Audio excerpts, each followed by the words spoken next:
I'm pleased to introduce Asmina Govinji. Asmina is a registered dietitian who was chief dietitian to Diabetes UK for 8 years. She's also a best-selling author and TV nutrition expert.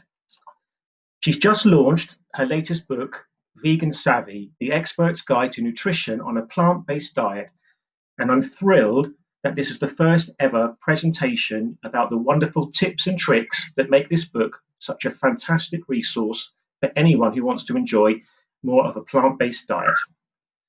So stay tuned because we're also going to be announcing a competition for 5 lucky winners who will receive a copy of the book as soon as it's published in about 3 weeks' time.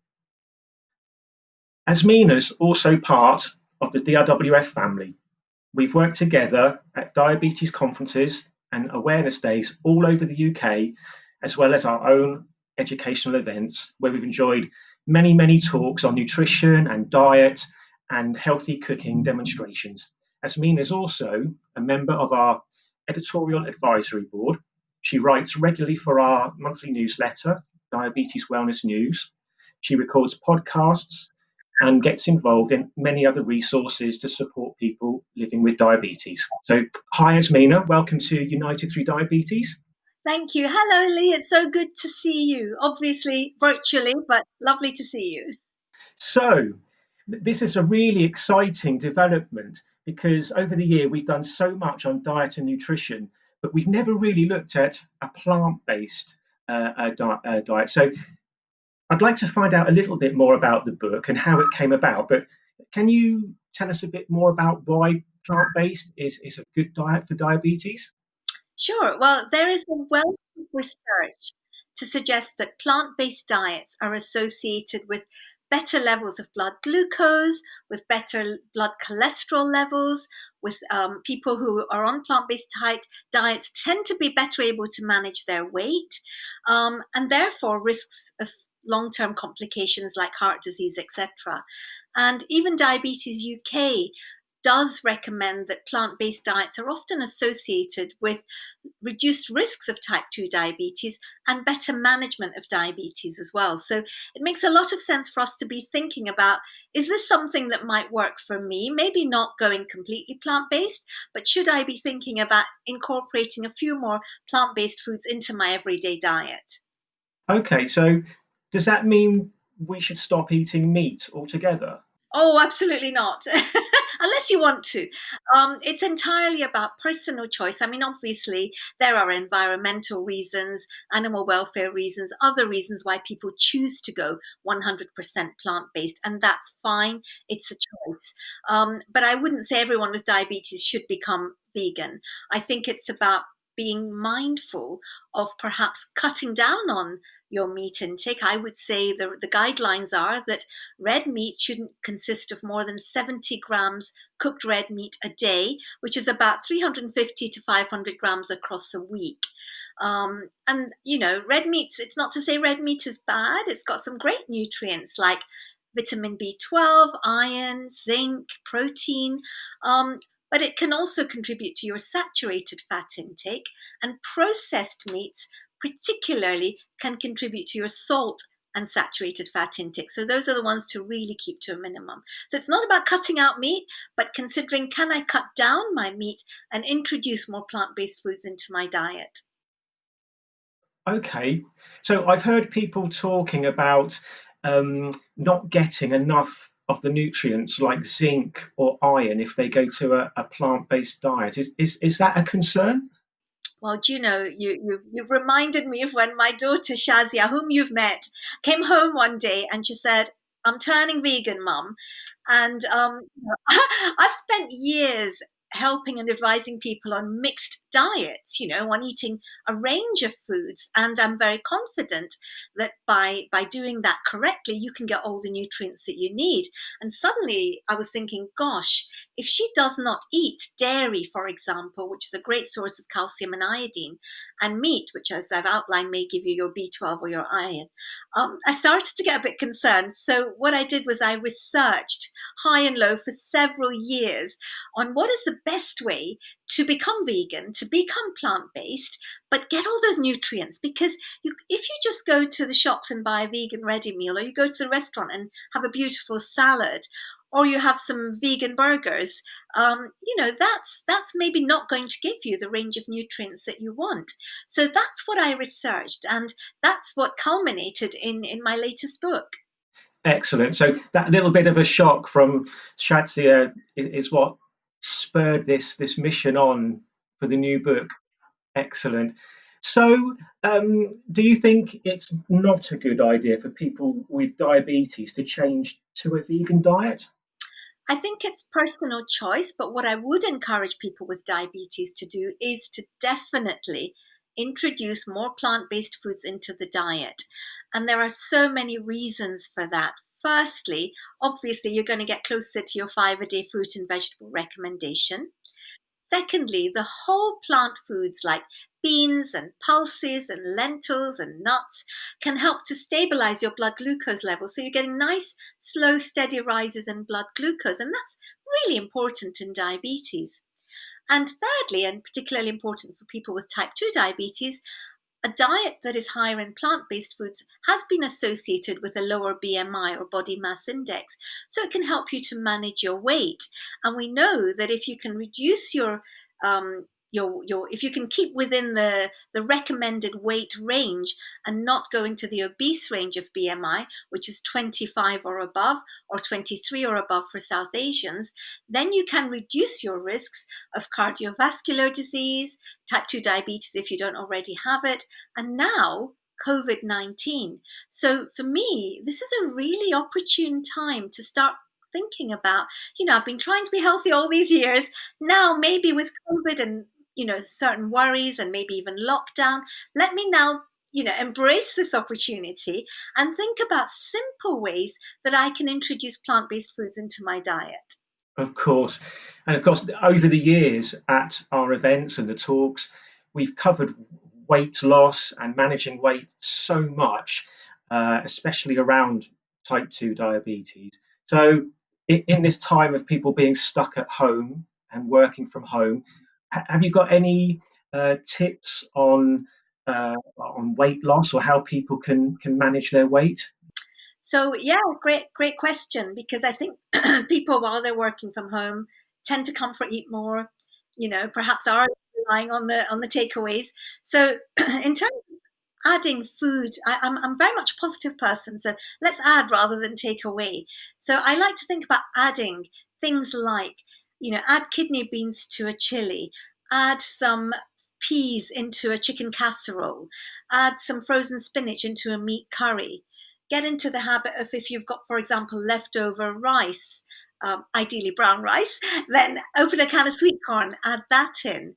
Think about ways that you can actually introduce canned, frozen, fresh, plant based foods into your diet, throw in a handful of nuts into a salad, even. These are ways that can help you to manage your weight because they're higher in fiber, so they can help you to feel fuller for longer. And we should be reaching 30 grams of fiber a day. We're actually not achieving that. So these plant foods can help us to achieve that, which is great for our overall gut health, etc. But these foods can help you to manage your weight because if you think about it, adding that sweet corn and lots of frozen vegetables to a portion of rice means that then your plate will go further. So when you look at your plate, you're actually going to be able to get a bigger portion for your buck because you've got lots of lovely colorful vegetables. And there's one model that I've used for over 15 years with my patients, which I use in the book actually. It's called the VVPC. Oops, have I got that wrong the right way? VVPC plate model.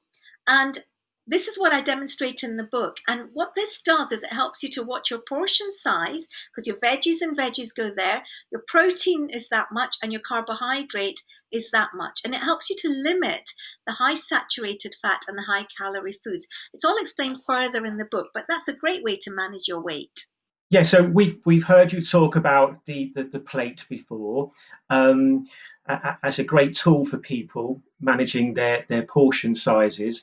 Um, so if people are eating a plant-based diet and they use the tricks that you've talked about in the book, will they automatically get the nutrients they need, or more nutrients? So that's the bit of research that I've spent years doing, and it's something that I think, there's a lot of good research on. But what I've done is I've translated all that science and put it into Vegan Savvy, which actually is filled with infographics and tips that just make it easier for you. So actually, you're going to get information in there that helps you to get all those nutrients, but in really simple ways. And I call them nutrient bridges because I'm bridging the gap between perhaps a less healthy diet and a much more nutrient dense diet. And, today is the first time we're launching the competition, especially for this conference, that if you follow me on at Asmina Nutrition on Twitter, Instagram, or Facebook, and you use the hashtag Vegan Savvy, you 5 lucky people will be able to get a copy of this book. They will be picked at random by the publishers. They'll receive their book around the 10th of December. The competition closes tomorrow night, 15th of November, midnight. So hopefully, you might win a copy. Absolutely, and just in time for Christmas presents. That's true. And if you don't win a copy, I think there's a link on where to get it on Amazon. There is, and what we'll do is we'll share the links to the book and where people can pre-order it in the virtual room as well, and we'll also share those across DRWF's social media, so anyone can have a look and find out a little bit more and order it. Thank you, Lee. Yes, and hopefully people will use that over Christmas. Perhaps a lot of people won't have their turkey this year. Who knows? Who knows? Turkey's too big. We're in lockdown. Exactly. Um, so, Asmina, just going back a little bit, you talk about the nutrient bridges. Does that work for all nutrients? That model? So, when you have plant based eating, 100% vegan diet, there are certain nutrients that you might find more difficult to get. For example, high fiber foods, some of these foods like beans, etc., have got a substance called phytate, and phytate can inhibit the absorption of minerals like zinc or calcium. So, in the book, I show you how to add the calcium back in. For example, if you were to have a dairy free yogurt, add some dried figs to that, and you can get some calcium. If you were to be eating some hummus, then all you need to do is to drizzle on some lemon juice, and you've now been better able to absorb the iron in that hummus. So you've created a healthier plate because iron in plant based foods is less well absorbed than iron in meat. But within the book, the nutrient bridges give you all these little tips and tricks, as you say, to help you to bridge the gap and to have those nutrients. That's fantastic because that's difficult for people, isn't it? We know people with diabetes struggle with what kind of foods to eat and what to put together. And I think a book like this will explain all of that nicely for them. And the nutrient bridge sounds a little bit also like the glycemic index of mixing the different foods together to get a more stable blood sugar. Is that right? That's a nice analogy, actually. I mean, the glycemic index obviously is based on lots of evidence and proper laboratory controlled, people eating a food and then seeing what happens to your blood glucose. But I guess you're right in that the nutrient bridge is like combining the right foods to get the right result. And so, whatever food you are eating, if you use those nutrient bridges, for example, if you were vegan, you could buy nutritional yeast, and that's got vitamin B12, and you can just sprinkle that into a stew. Then you've bridged that gap and you've created a combined meal that's also got those nutrients. That's brilliant. So, can you tell us again, Asmina, how the competition? Where can people enter, and when do they need to do that by? Okay, so the competition is open now. All you need to do is to follow at Asmina Nutrition on Twitter or Instagram and use the hashtag vegan savvy. That will put you automatically into the draw. The publisher will choose 5 winners, and the competition is open now, right through until tomorrow, the 15th of November, midnight. And you'll receive your copy around the 10th of December, so you will be notified around by the publisher. Fantastic. And as I said, we'll share all of those links as well, so people can't miss them. So I've already pre-ordered my copy and a couple of copies for friends, because my friends and family have been very interested in plant-based diet this past few months, especially during the lockdown, where we've been trying to eat a bit healthier, um, because we haven't been getting the exercise and activity that we normally get. So um, we've heard a lot of people talking about going plant-based for ethical reasons, for because of the environment and health reasons. So it seems a really great way for especially people with diabetes to manage their blood glucose levels more. I've got type 1 diabetes, and I've found moving to a plant-based or flexitarian diet has really, really helped me with my uh, blood glucose levels and reducing my HbA1c. So, do you have any final thoughts around that? So that's really reassuring to hear. And you're right, eating these beans, pulses, lentils, nuts, seeds, vegetables, these plant based foods can help to stabilize your blood glucose levels as part of a healthy diet. So, that would be my wish that if people with diabetes can consider eating more of these whole plant based foods, not only to improve their blood glucose levels, also to help reduce their cholesterol levels, to maintain their healthy cholesterol levels, and also to manage their weight. Wonderful.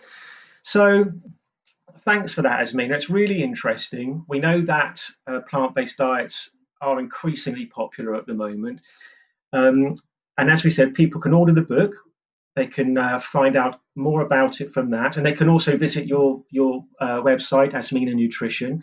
And what we're going to do is put all of those links up on the screen here at the end of the talk, and people will be able to also access them in the virtual room and also on our social media pages. So once again, thanks so much for that, and I'm looking forward to getting my book.